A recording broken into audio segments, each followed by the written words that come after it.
তো হ্যালো বন্ধুরা, আজকে আমি করতে চলেছি একটা প্যানেল কপাট গালা বার্নিশ। ডিজাইন আছে একটা গণেশের মূর্তি, নিচে আছে ফুল। তো আমি এখন ঘষছি, তারপরে করবো গালা বার্নিশ। তো তোমরা ব্লগটা শেষ পর্যন্ত দেখতে থাকো। আমি ভালো করে ঘষে নিচ্ছি, কারণ যত ঘষবো তত পালিশটা খুব ভালো হবে আর কি। তো তোমরা ব্লগটা শেষ পর্যন্ত দেখতে থাকো, আমি তাড়াতাড়ি ঘষে নিই।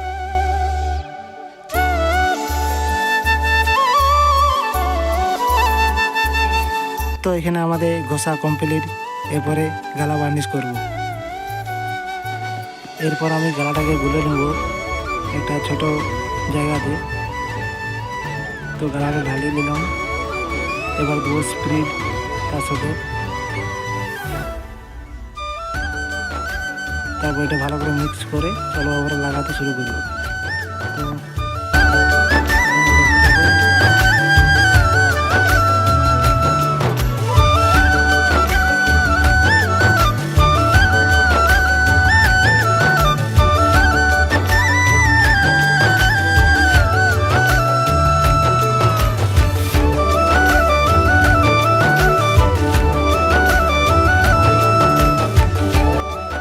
তো প্রথম কোট দিয়ে আমাদের কমপ্লিট।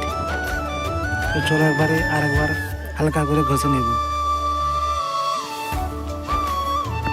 120 পেপার দিয়ে হালকা হালকা করে ঘষবো।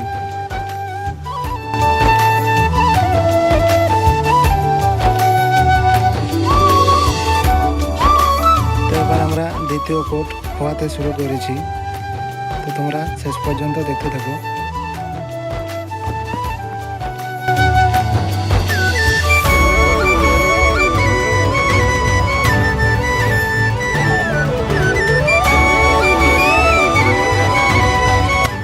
তো দুবার দেওয়ার পরে এরকম কিছুটা এসেছে। চলো আরেকবার লাগাতে শুরু করি। তো তোমরা দেখতে থাকো। তো 6 থেকে 7 বার দেওয়ার পরে কিছুটা এরকম এসেছে। এইটা হলো রাধাকৃষ্ণের মূর্তির একটা দরজা। এটা হচ্ছে ফাইনাল লুক। তো দর্শক কেমন হয়েছে কমেন্ট করে জানাবেন।